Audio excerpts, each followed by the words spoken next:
How is everybody doing? How's things? How's life? How's the universe? How has your week been? Let me close that, and we should be alive. Hello. How has everybody's week been? What have you been up to? I've been busy as always. God knows on what. I can't remember, but I probably was. Oh yeah, shut off, Thunderbird. But yeah, hello. How is everybody doing? How's things?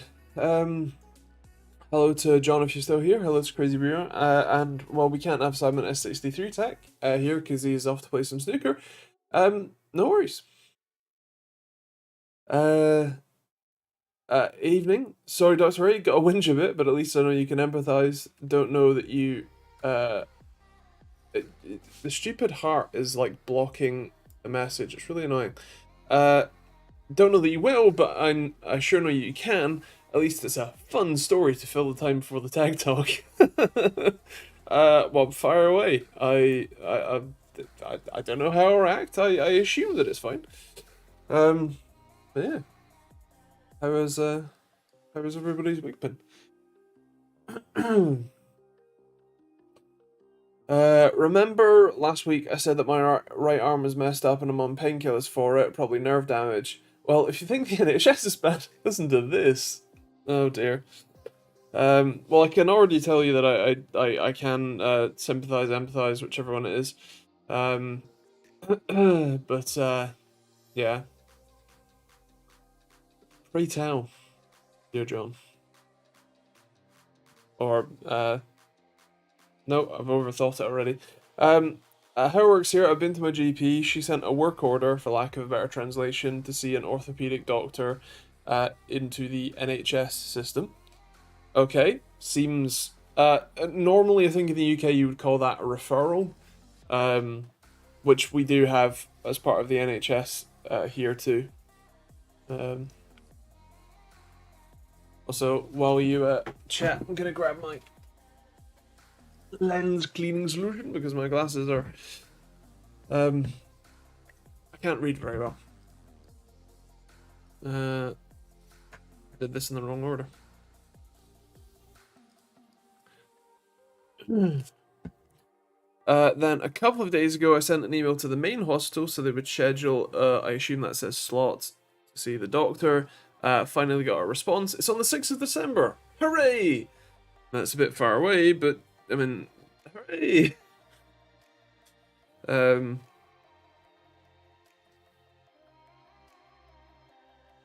The NHS is kind of funny. If you go to A&E,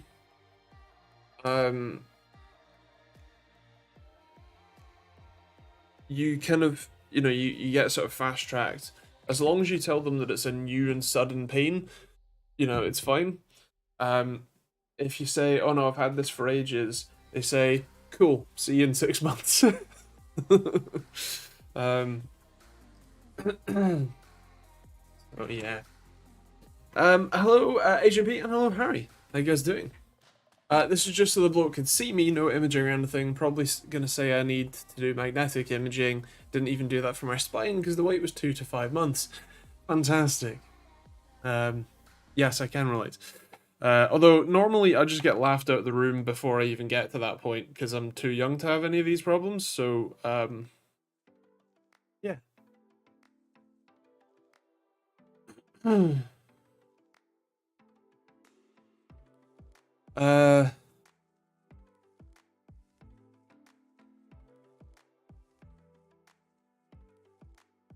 That's not all. The work order from your GP lasts for a month or so, so while you wait for the appointment, you have to keep refreshing it with your GP. Okay, that bit is unusual. That bit seems a little pointless. Hello Simon, how you doing, man? How's things? How's your week been? How about them tax? Well, indeed. I mean, I don't know if everybody has seen the announcement, but there's a new Steam Deck. It's the Steam Deck OLED, and it is the same shell So it's the same body, the same layout, everything is the same. It's actually the same processor, although there is a slight tweak to it, which is that it's the exact same processor design, but on TSMC N6 instead of N7, so it's slightly more efficient.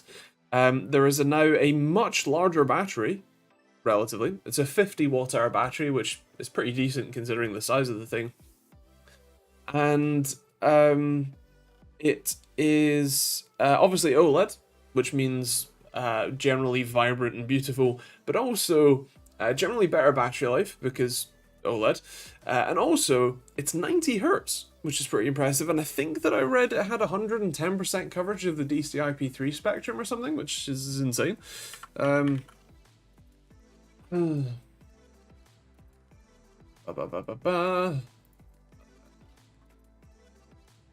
Hoping that Steam's website.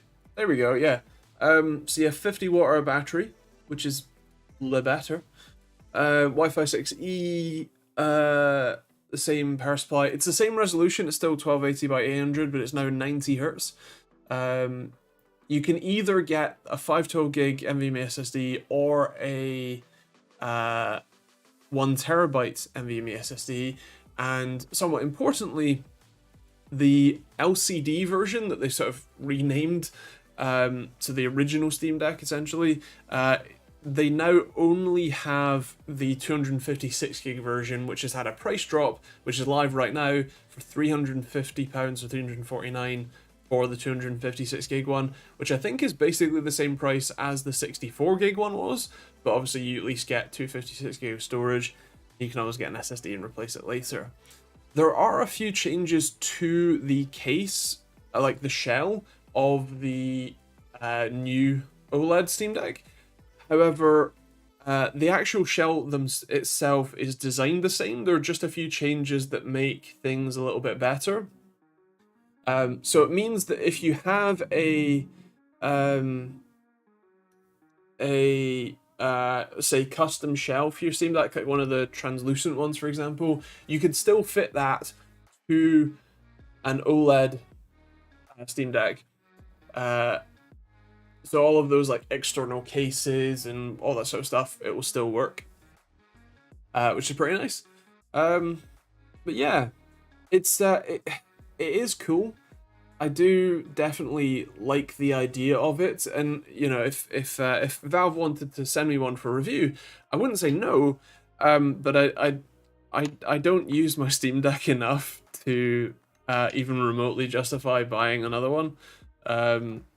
So I think when the actual Steam Deck 2 comes out, which they've said is like a couple years away, that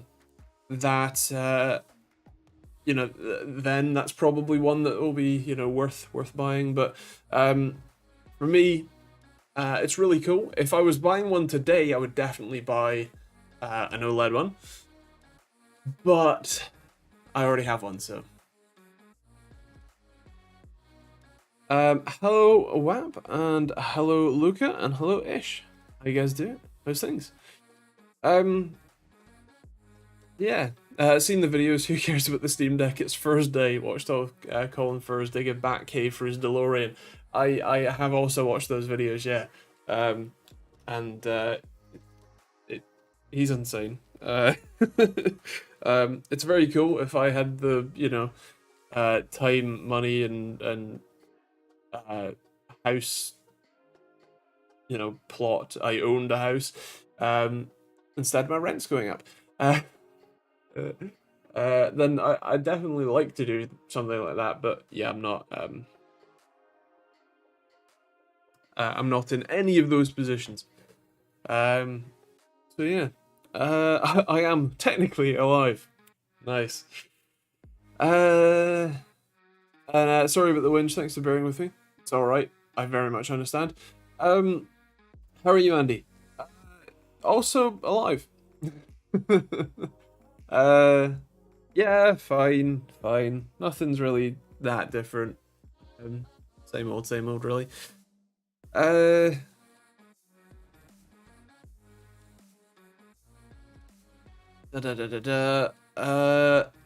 Jeffrey, always thought handheld PC gaming devices are a bit outdated before they drop. No bespoke architecture or ecosystem, they're just underpowered PCs. So I think that's the thing with the Steam Deck, is that it kind of, well, first of all, they do have bespoke architecture in the sense that it is a bespoke APU that Valve designed with AMD. And while it's not the same sort of bespokeness that Apple has and the ecosystem that Apple has with their products, I'm glad about that. The thing with the Steam Deck is if you are traveling a lot, it is, or even just don't necessarily have all of this. Like, I have an entire room, right, for my computers, my test setup. I play VR here. I have a, stick my racing wheel on my desk. So I am somewhat, privileged in having all of this space to have an ultra wide OLED on with a 1440p 165 Hz IPS monitor just stuck above it, and then another 1080p 140 Hz TN monitor in portrait mode of all things, and a PC built into my desk, all this sort of stuff. But especially if I was a kid, like when I was a kid, I had a PSP, and the what do you call it?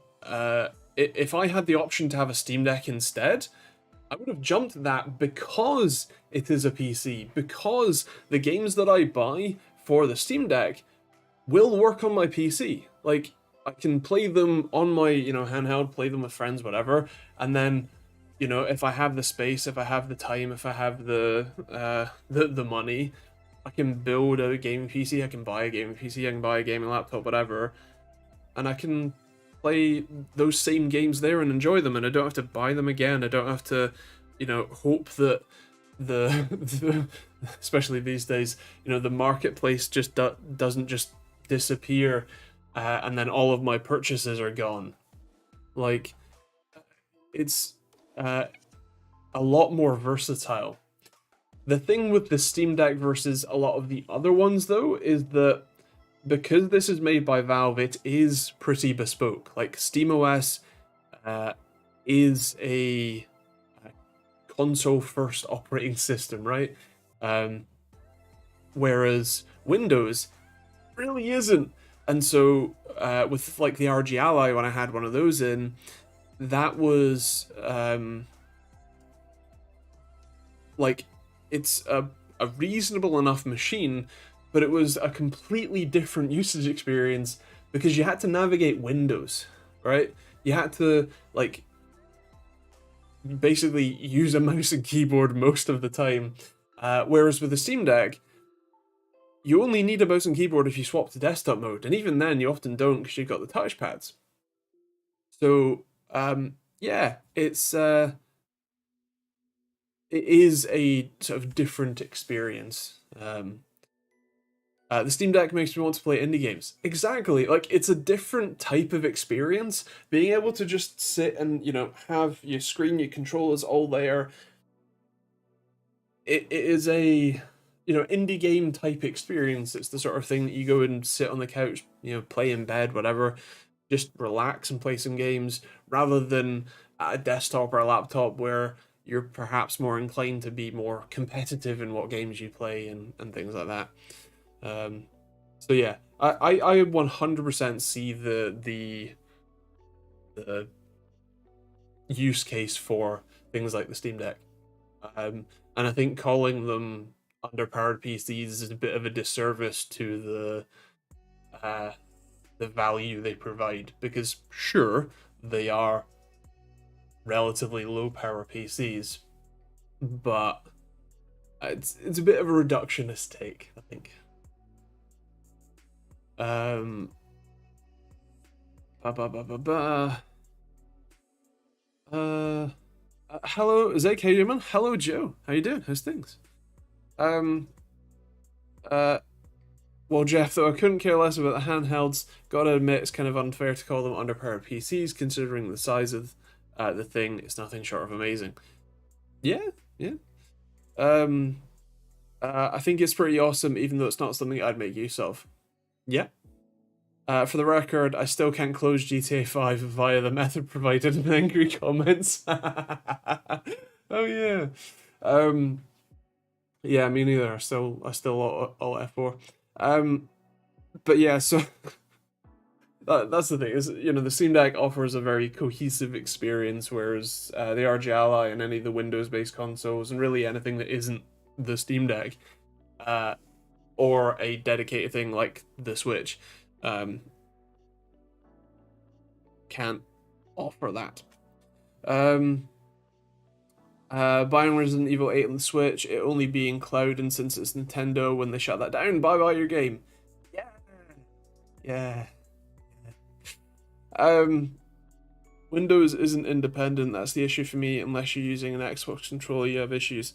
I see what you mean, yes. Yeah. Ba, ba, ba, ba, ba. I've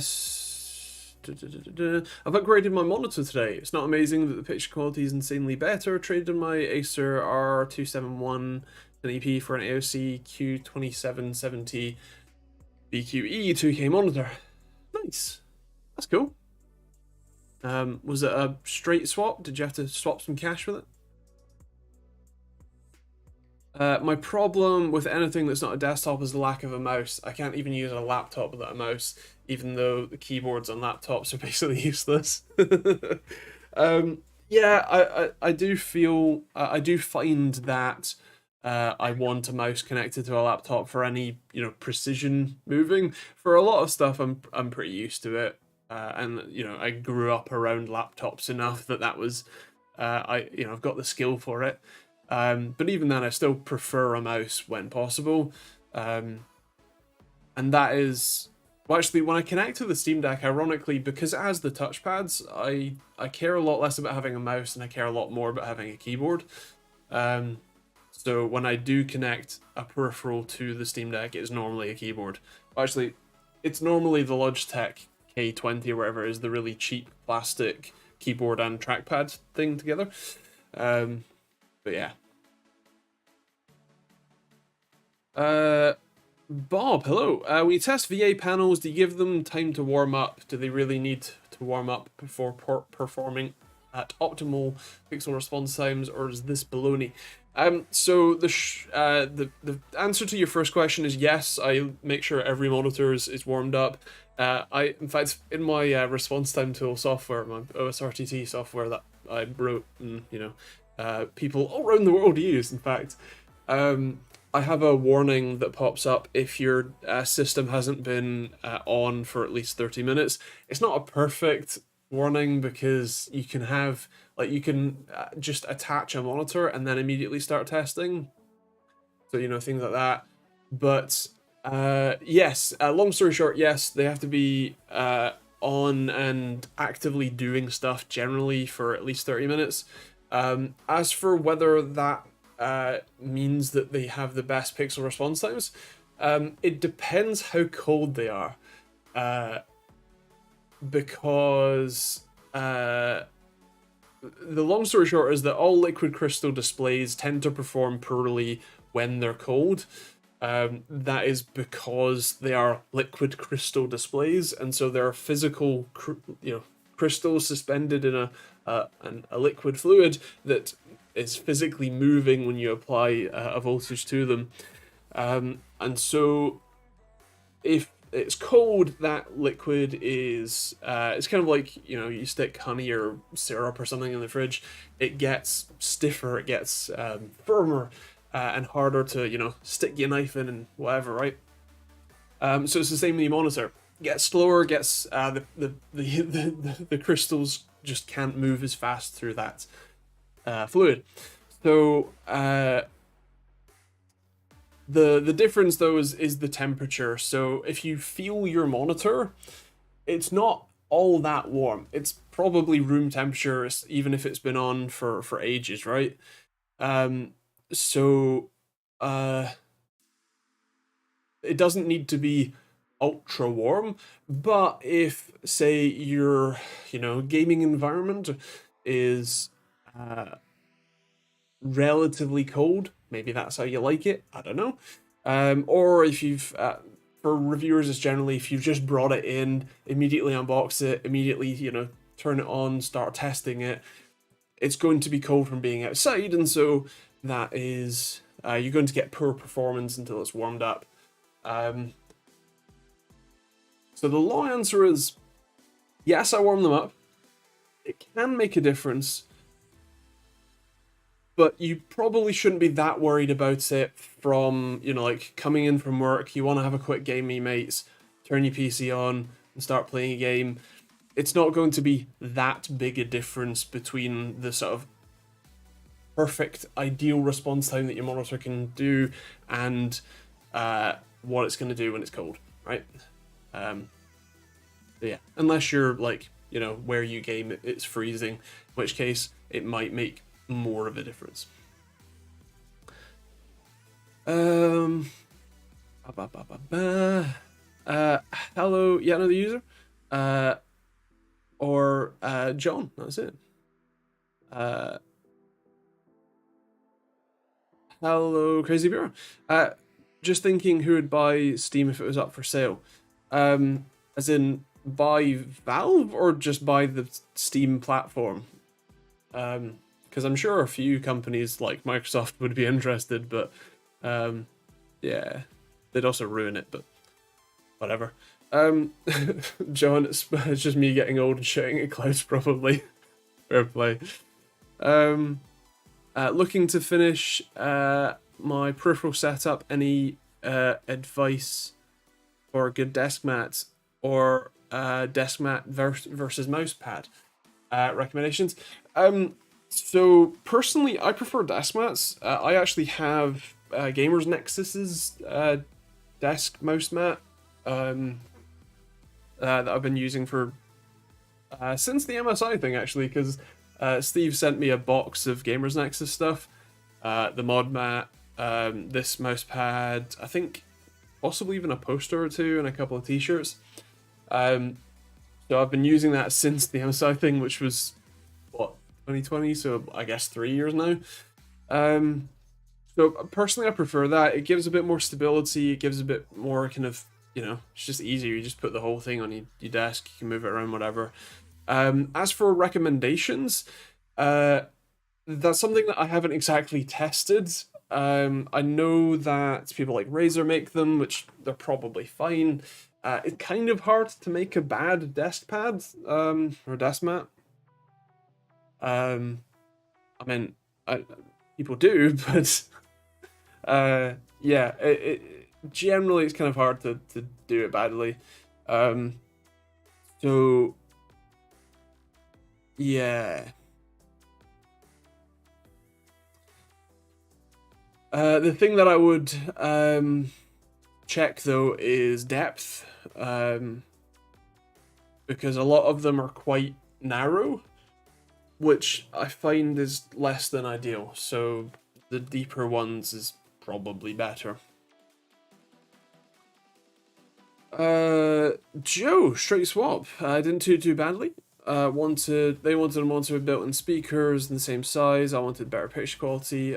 Ideal now filming in 4K to compress down. Fair. Sunken lamp. Hello. How you doing? And Jeffrey, same with projection. Talking about warm-up times. And yes, same thing. Although I think with projection, I guess it depends on the type of projector,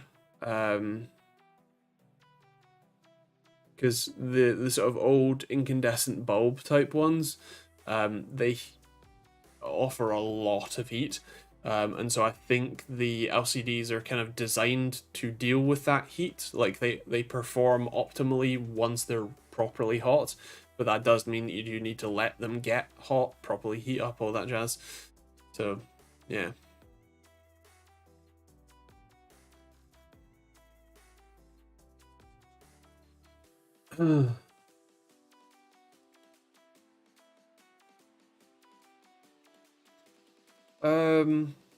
essentially says, don't buy SteelSeries QCK deskpads. They're awful. Remembering to bring in minus 27 degrees Celsius, I my LG G6's LCD had like 0.5 refresh rate. Yeah, not ideal. And also essentially says, moving to YouTube, Twitch has showed me 3 ads. Yikes. That's bad. Oh dear. What can we do? What was the other... There was some other news. I'm sure there was some other news. I've forgotten.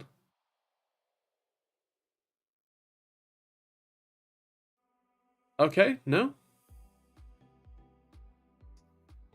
Don't know if you remember, we had an Integra versus S2000 car talk. Car was stolen children taking donations, lol, but not joking. Yeah, the punctuation has thrown me off a bit. And I also don't entirely remember that conversation. I'm sure that's the sort of conversation we would have, but I mean, my condolences for the car, and I hope you find it. But please do elaborate. Is Windows Defender still reliable? Yeah, I mean, realistically, most antivirus softwares these days are not really that necessary. With the with how well Windows Defender generally works, and with, you know, a decent amount of savvy of on the internet, you should be all good. Occasionally, people might use something like Malwarebytes to scan and remove anything extra, but yeah, stuff like McAfee, Norton, Kaspersky, all that sort of stuff, you really don't need, especially if you stay up to date on updates. Andy, I know you love a bit of racing like me. The magnet update for the G Series wheels is incredible. What magnet upgrade? Is that for the pedals or for the wheels? The shifting paddles. Oh, right. Yeah. Nice. Cool. I vaguely remember seeing that. So yeah, nice. And Jeffrey, apologies. Yes, my Integra was still on. Well, in that case, again, well, as I said, my condolences, and I hope that it's found. Do you have any like CCTV or anything to help pin it down, or is it just gone in the wind?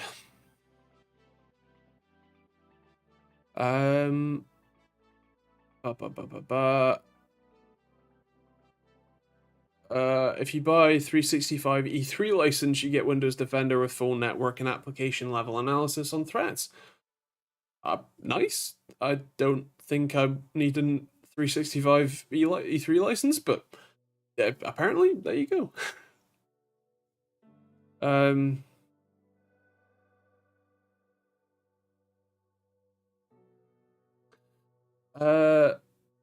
Does OSRTT software display the panel model? If not, would that be possible to do? Recently tried a monitor that had the panel model concealed even in the service menu. So generally no. I can get the EDID information, so what it just reports to Windows. So basically, whatever it shows you in the Windows display settings is what I can get. But by default, things like service menu items, all that sort of stuff, is completely obfuscated, certainly through HDMI or DisplayPort. There is technically a way to get some extra information if you connect a USB cable, but yeah, it's that's not something that I can get access to. So unfortunately, no. If I could, I would, because that would be really useful information. But yeah, it's not exactly accessible.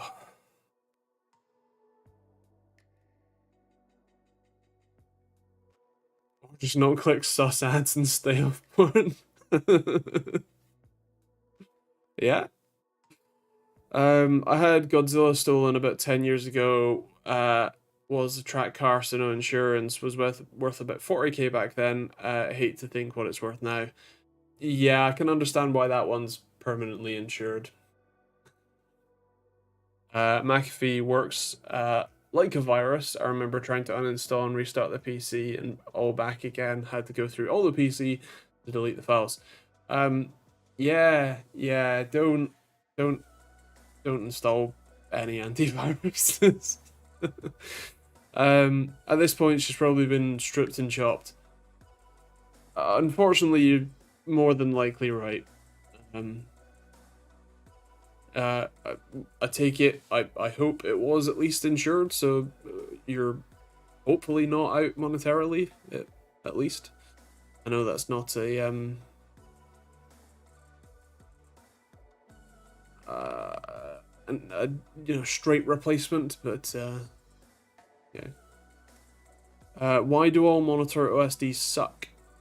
Good question. Off the top of my head, I would have to guess that it's just the standards, and why like the actual scaler itself doesn't really need to be all that intelligent, as it were, and so it's what you call it,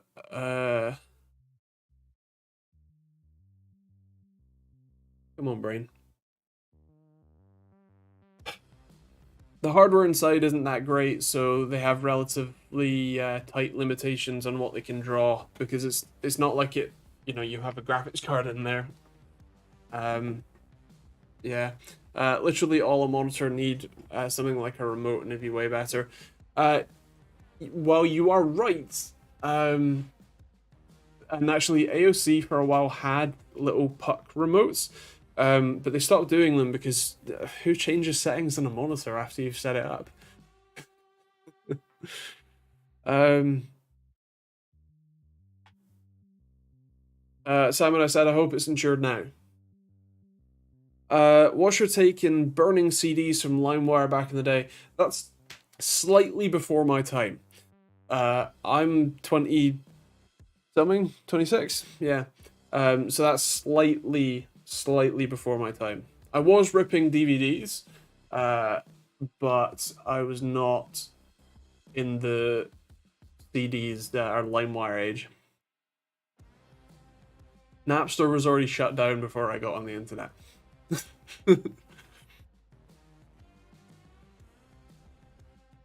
I do. I turn my brightness down at night. I'm pretty sure that something like Flux would do that in Windows for you. It's not perfect, but it helps. I'm actually younger than the CD. Oh no, I had CDs. In fact, I just started. I'm sure that Flux is Linux as well. Anyway, I just ended off on tapes and started on CDs, but I didn't have I wasn't on the internet in the CD era, you know? Um, I blind myself, never change my monitor settings. Yeah. Um, Thursday night streams, the place to go to make you feel like a relic each week. Oh, yeah. Um, Bob, you are right. Most monitor manufacturers do have software that lets you control the monitor's at least basic settings from Windows, but I'm yet to find one that would actually let you do that from Linux.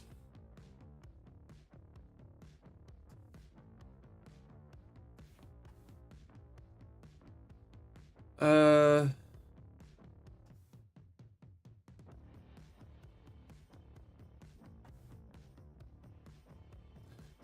Full coverage, driving a Mini Countryman on loan from Enterprise. That's worse than anything. I'm so sorry. Better yet, my insurance agent that handled the claim no longer works there, and I'm told that as of this morning, I need to go through it all again. Wonderful.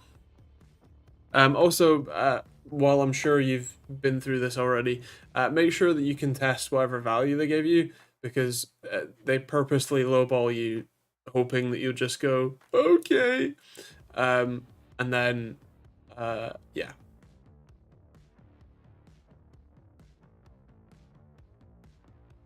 New track car, no. But the R34 is insured, right? I remember getting internet on a CD, saving all my schoolwork onto floppy disks. Yeah, no, I was in the email age of schoolwork. I was at the age where schools were transitioning from Office 2007 to Office 2013, so Doc to DocX. But my school was poor and underperforming and underfunded.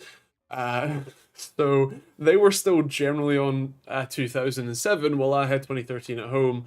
But when I would fail to do my homework, because it turns out I have ADHD and I completely escaped my mind until yeah, the night before, I would send the teacher an email with, like, title of homework docx, and then I would open the file up in Notepad, delete a couple characters, and then save it again, which would obviously corrupt the document. I did that like way too many times. I should have been called out on that, but I wasn't, and I got away with it every single time. It basically bought me a day, because I could then go, oh yeah, sorry, no, I saved it in the wrong format again. I'll go home and I'll send it to you first thing tonight. I'm so sorry. And they'd go, oh yeah, okay, that's fine.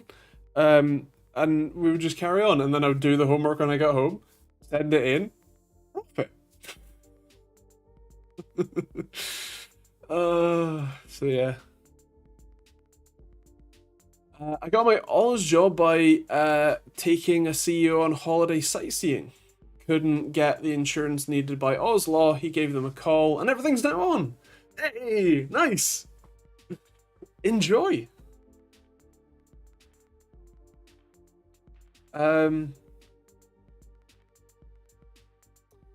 Hey, will using an EMI ferrite clip filter reduce my input lag? I have EMI problems. Well, it depends. What? So when you say you have input lag problems, sorry, EMI problems, what do you mean? And when you say input lag, do you mean your mouse, or your monitor, your keyboard? What device are we talking about here, Zo? Thanks for the depression trip. Just reminded me I'm pushing 40. Thanks, mates. I'm sorry. And I will continue to do this to you until there are people younger than me. Well, actually, I mean, people like fucking Essentialist here, 6 question marks, is noticeably younger than me. And it's already bad. But yeah.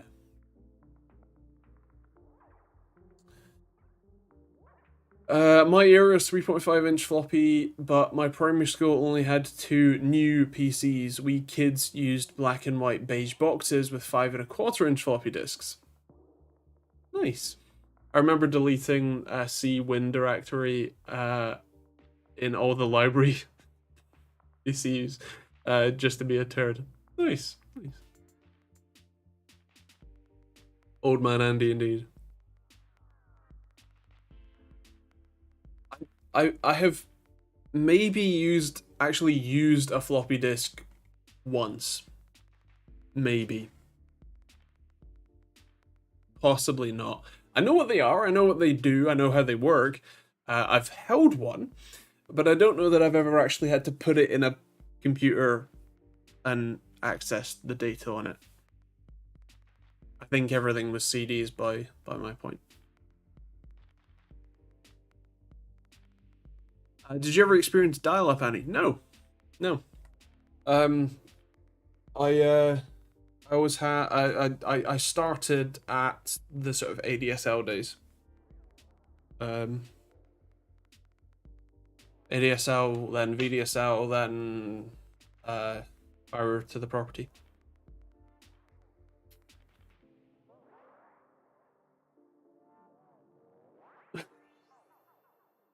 Um, Essentialist is, I think, purposefully making you all feel old.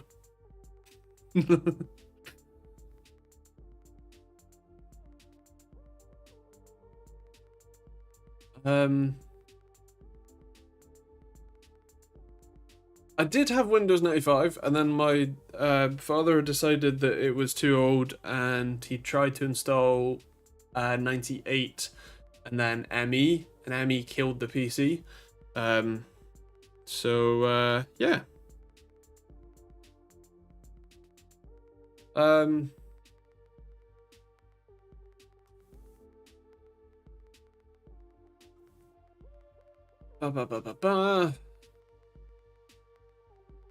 know if you remember, but my AMD GPU card blue screened at 50 to 55 degrees. You suggested it might have a cold solder joint. Finally got it confirmed from AWDIT that the card is faulty and a new one is on the way. Think you were right. Nice. ME killed the PC. Yeah, that sounds about right. Hot take. I thought Windows ME was good at the time. Well, do you know what's funny?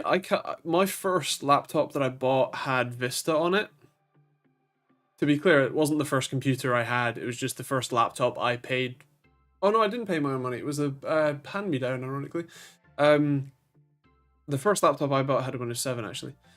Anyway, it had Vista, and I thought that it was okay at the time, and then I learned about what made it not okay, and then I was like, yeah, no, it's bad. And then it promptly died. I think it was the chipset that blew up actually for some reason. It was a Sony Vaio. It was the only Sony PC I've ever had, and it exploded in like 2 weeks of me having it. Yeah.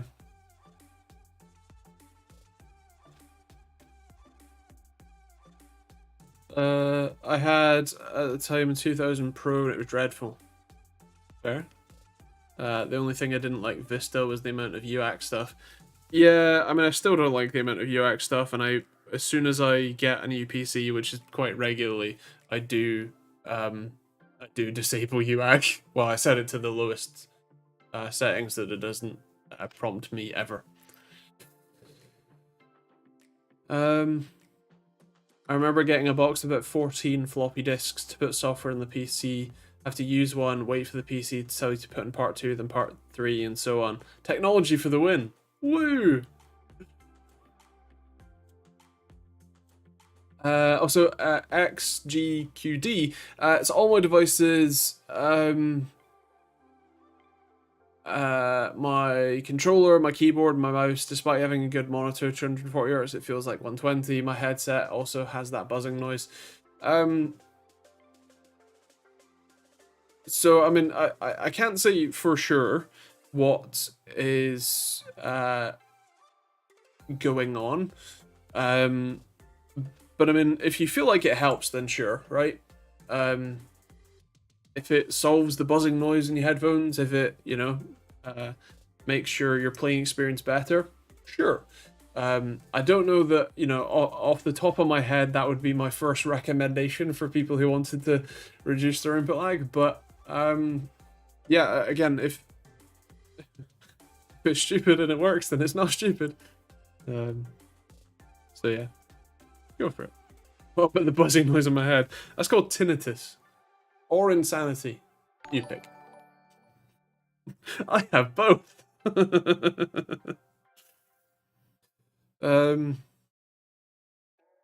UAC has saved me multiple times from very bad malware, to be honest. Why are you downloading very bad malware in the first place then? Um, UACTA 0 is the first setting after fresh Windows install, definitely. See? Same. What are your thoughts about the VG249Q in comparison to the AOC G2? So the 24 GTU? For fast console gaming. So I don't think that I've had that AOC monitor in, so I couldn't tell you for certain. I don't remember VG249Q. So I assume that they're both 1080p IPS, 144 hertz ish displays. So they're probably somewhat similar. They're likely somewhat similar panels as well.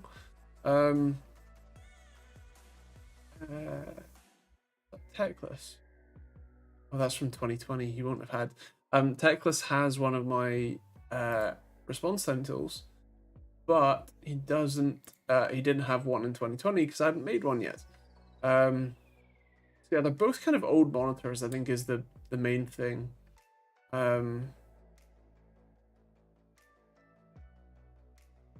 So yeah.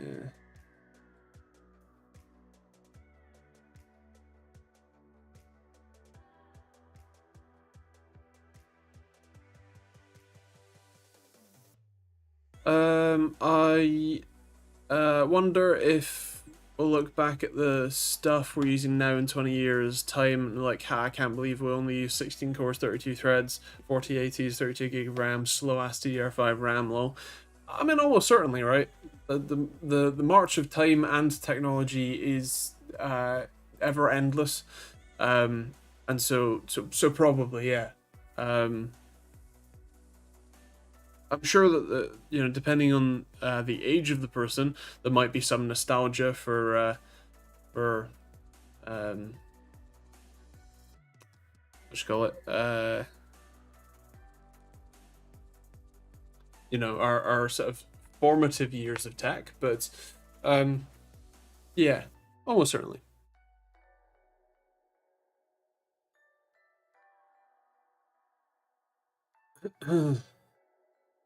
Windows has come full circle. Bing is a useless pile of fail that Cortana could not even be in an effort to emulate the peak of Clippy. Nice. Nice. On Windows 25, the last Windows. Yeah, yeah. No, it'll probably be like Windows 15. I can't believe we only had 4-core CPUs in 2017. I know. The march of time. Also, the AMD is the real reason for that one. Yeah, what was it? So, was it Skylake that had the first 6-core? The 6700K? Or is that still... God. No, it was the 8700K, wasn't it? Yeah. Yeah, the 6700K and the 7700K were still quad-core. Whereas in 2017 we had Ryzen first gen with up to 8 cores. And then Intel took a couple generations to respond to it. So we did. Madness.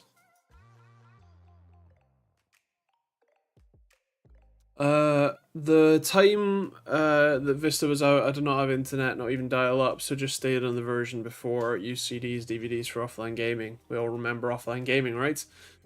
Do indeed. When you had to put in the CD keys to, activate your game. You had license keys for everything, not just an account that has access to stuff. I still use the Simpsons Hit and Run PC CD. Nice.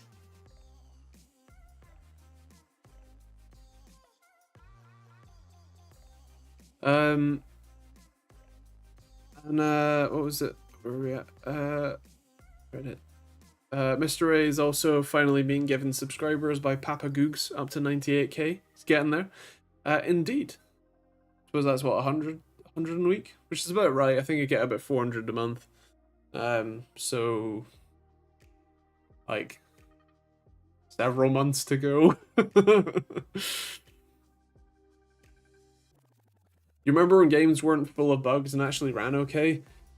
I was thinking about that the other day. It's kind of funny that we've gone from, like, if you think about the, let's say the Pokemon games, right? The, like, Game Boy Advance, Game Boy Pokemon games. Those games get loaded into those, the ROM, ROM chips. And that is how they stay. Like, they whatever, code you put on those chips is what the game is. There is a final, this is the game, this is what gets put on every, cartridge. Maybe they did revised cartridges if they found like serious bugs, but almost certainly they the game cartridge was the game cartridge. You can swap between them and they're all the same code, they're all the same game. And while there are bugs, I think it made it fun to find the bugs, right? It made it fun to hack the game, whatever. Whereas, nowadays, if you find a bug in a game, you're mostly just annoyed that it hasn't been fixed. Or if it's a multiplayer game, you try and keep it quiet and use it to, exploit it to whatever if you can. But otherwise, you like, it just gets fixed and that's it. But also the quality of the games at launch is significantly different. The scope is a lot larger, to be clear, but there is an element of, when a game was released, that was the game, that was it. Whereas now it's, you probably shouldn't buy it on release because it's going to be terrible and you have to wait 6 months for them to finish patching it to the state that it should have been when they launched it to actually play the game.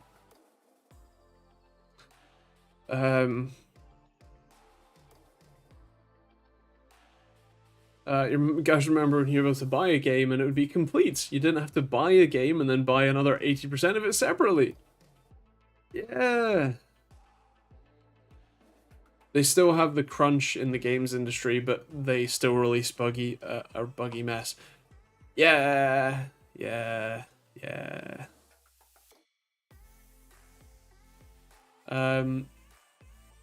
Where is it? Andy, you just need an ASUS scandal, and you'd hit 150k till January. Well, so it's kind of funny. I have an ASUS scandal to release tomorrow. I think I caught them faking FreeSync on a laptop. G-Sync, sorry. In fact, there's actually a G-Sync specific laptop, and I'm pretty sure I've caught them faking G-Sync support. I'm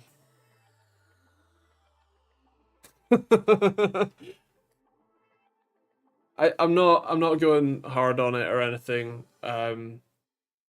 because while I'm relatively confident, it is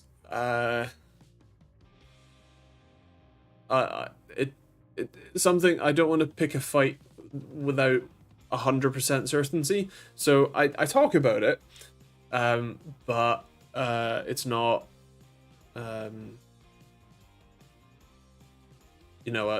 hit piece or anything.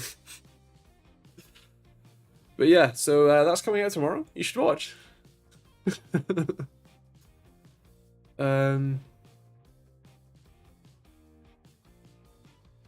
Is the scope really a lot larger?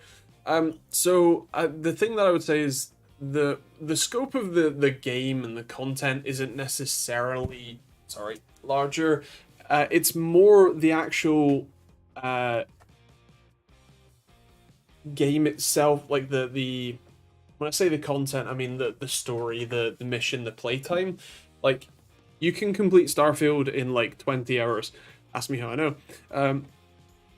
But if you think about how much modeling and design, character design, how many different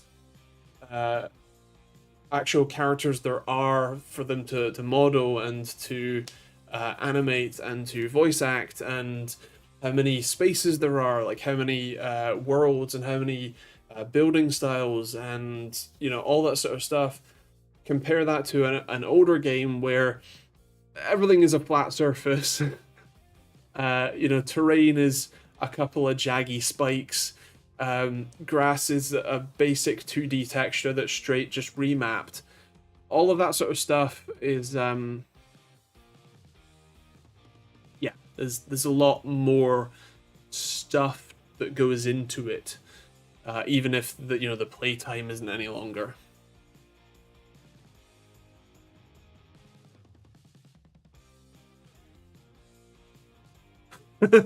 For Starfield, it's only good at being beige.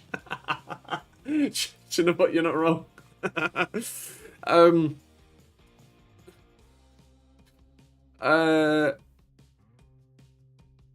Can you please explain in under 3 sentences how a computer goes from sand to allowing me to see and hear you live on the other side of the world?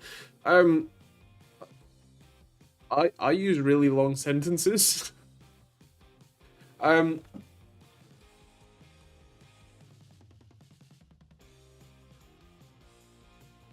Saying that a computer starts from sand is somewhat, it's true, but it's somewhat reductionist as well.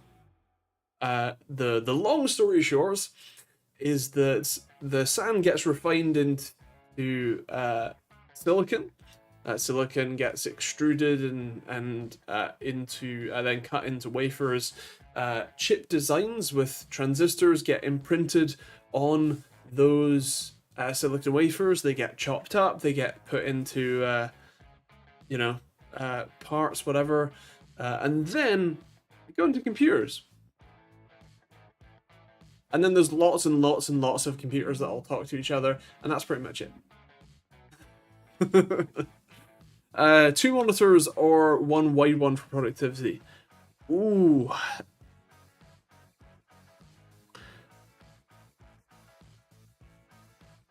If you could only have wide one or 2, I would probably go with 2, specifically because it's a lot easier to manage multiple windows on multiple displays.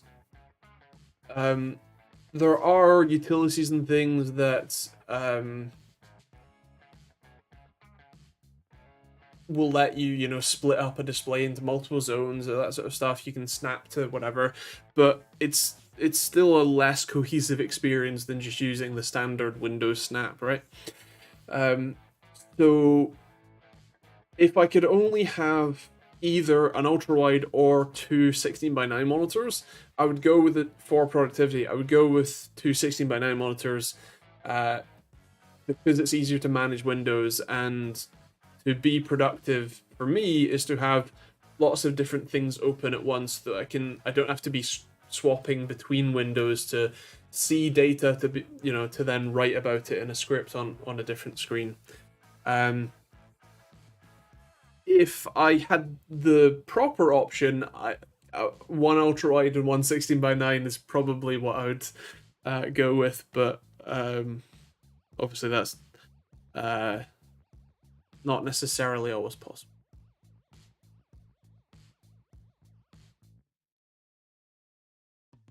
I can see you in a care home when you're older and the nurses go like, ask Andy how to make something, keep you busy for hours explaining to a TV. Yeah, yeah. You can keep me entertained by just asking me how stuff's made or, how to do stuff. I have far too much knowledge of that sort of variety for my own good. As I was telling my therapist, I generally pride myself in my ability to understand how things work and to have lots of skills that are useful in a day-to-day life. Also, yes, thank you. That was the news story I was going to mention. GTA 6 is coming. Yeah. I mean, it's only been a decade in the making. but yeah, it's the first trailer is coming out at the start of December, so probably 2025 before it actually comes out. And on PC in 8 years. I I I don't know. I don't know if they would do that this time. I mean, probably. They're like, it's Rockstar, you know. Yes, but I don't know. It kind of feels like the console space is less of a thing, although I guess I'm very much just not in that world, so I'm probably wrong. Probably misinformed.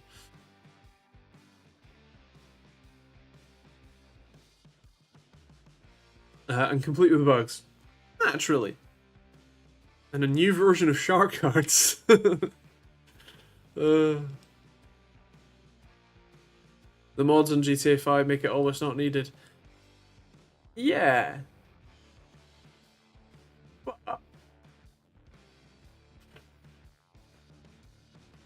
Uh, whale cards.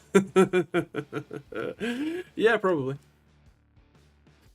I'm surprised that's not what they've called it already.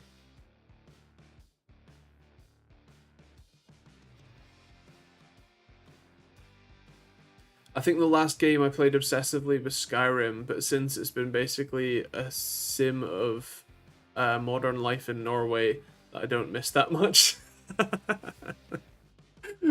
Fair play.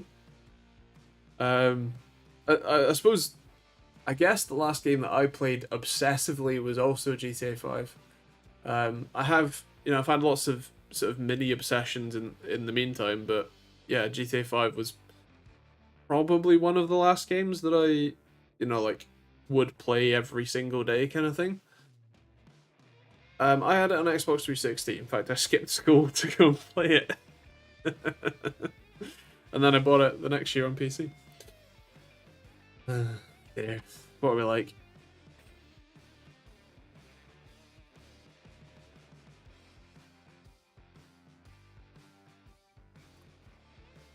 Oh dear. Right. Well, that is our usual hour, and as John said, yeah, yeah. Um, it's about that time, so I think I'm gonna call it there. Like I said, the video tomorrow should be interesting, so please do watch and leave a comment, all that sort of stuff. It'd be nice to get some views on that one. Um, but yeah. Otherwise, I hope you all have a good week and stay safe and have fun. And I will see you all next week.